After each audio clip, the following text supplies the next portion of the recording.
Hey, Brian here with the Minds Effect. Today we're going to talk about guiding principles.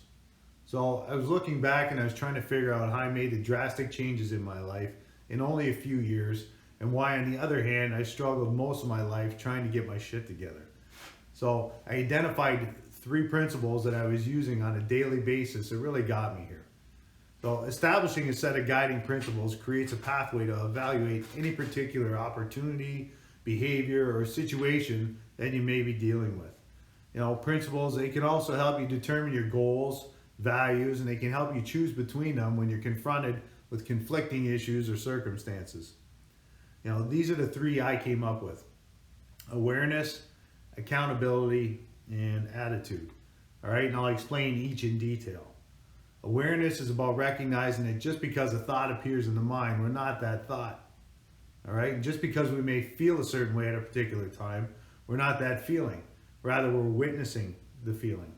All right, it's a difference between standing outside in a rainstorm, cold and soaked to the bone, or standing in your house during the rainstorm, looking out the window, warm and dry. Now, let's look at it in everyday life. How many times have you experienced a thought but not taken it seriously? Last week I was on I-80, and as usual, someone cuts me off. I'm on the horn, I'm swearing, I feel like ramming them. And try driving in Jersey and you'll see what I mean about that. But I see how crazy the thought is. The damage to my vehicle, the danger to my life and those around me, and I decide to let it go. So we already have this ability to recognize that a thought is just a thought, that we don't need to take it seriously, buy into it, or indulge in it. Just because something pops into the mind doesn't make that something real, something we need to act on or believe in. We're accountable as to whether we choose to engage in that thought, take it to the next level of speech or action. But a thought is just a thought. So when we take our thoughts too seriously, life becomes way too heavy. When we identify with our emotions too strongly, we begin to get lost in them. And when we're unable to find any sense of forgiveness with the things we fail to get right in life, then we start to feel miserable. The mind is bigger than this. Life is bigger than this. Beyond thought and beyond feeling, we have awareness. And with practice, we can see a thought for what it is and let it go with ease. All right, now accountability. Personal accountability means accepting responsibility for your life, your whole life. Now, you can't control others. You have no control over nature or weather or random acts of chaos, but you're still accountable for your whole life because you have the power of choice. The choice is yours to decide what these events mean to you. Your choices and actions related to any event or series of events are based on the meaning you've assigned them. Through choosing the meaning of things that happen to you by being accountable for your life, you really create your future. Now, understanding that the choices you make create your future and that the meaning you give events will impact your actions, you realize that no matter what happens, you get to choose what you're going to do with it. Again, it's your thoughts, your meaning, and your actions that determine your path in life. You always have the power of choice. Now, here's a great tool I use when I'm dealing with a shitty situation in life, and you'll be surprised at how well it puts things into perspective, if you're honest with yourself. Ask yourself these questions, and they'll allow you to reframe the situation. What else could this mean? What good can come from this? Try to take a step back and view the situation objectively when you do this, and you open yourself up to possibilities you hadn't considered before. Attitude. That's next on the list here. Your attitude is a set of emotions, beliefs, behaviors toward a particular object, person, thing, or event. And attitudes are often a result of an experience or upbringing, and they can have a very strong influence over your behavior. This takes us much deeper than the three common states of positive, negative, and neutral attitudes we're most familiar with. And the three components of the attitude go even further. Cognitive, this is really your thoughts and your beliefs about the subject.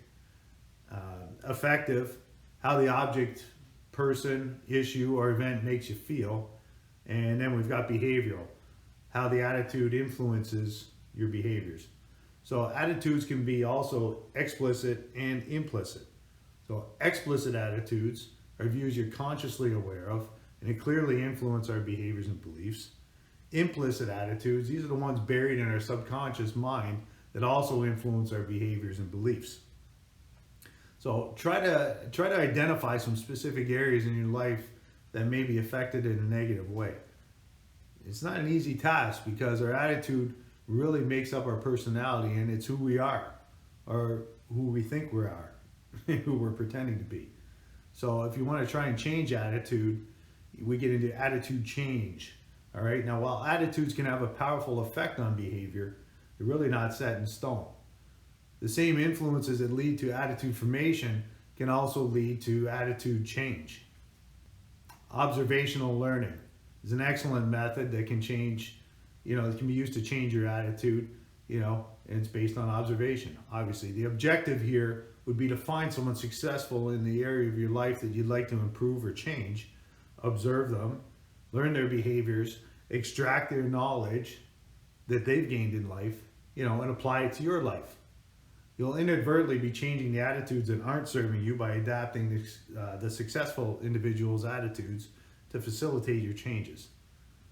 Another method is persuasion theory.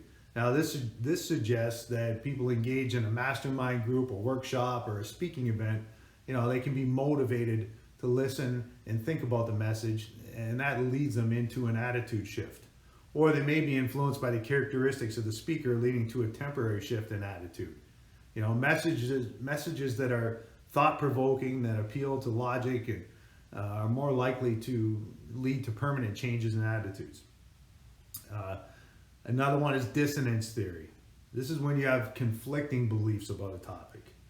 All right. Now, in order to reduce the tension created by these incompatible beliefs within you, people often shift the attitude. For example, like when people smoke, this is the behavior, all right, and they know that smoking causes cancer, the cognition side of it, they're in a state of cognitive dissonance, all right, conflict inside here. So that's likely to sway them and change their behaviors, change their attitudes. Applying these principles has made a huge difference in my life. Now, keep in mind that the learning never stops. When you're trying to change negative patterns, repetition is the key here. And I'm not claiming to have this mastered in any way. I was just bickering with my wife this morning over some issues that I was dwelling on, because I failed to apply any of the principles. I got caught up emotionally and everything, and I had to take a step back. Taking time to respond, not to react. Applying the principles that turn the situation in a positive direction. So take some time to review the principles, see how they apply to you specifically, and practice. And I hope you get some good info out of this video. So if you like what I've said here, click the button, subscribe, and check out these other videos. These are what you need to see next. All right, take it easy, Brian.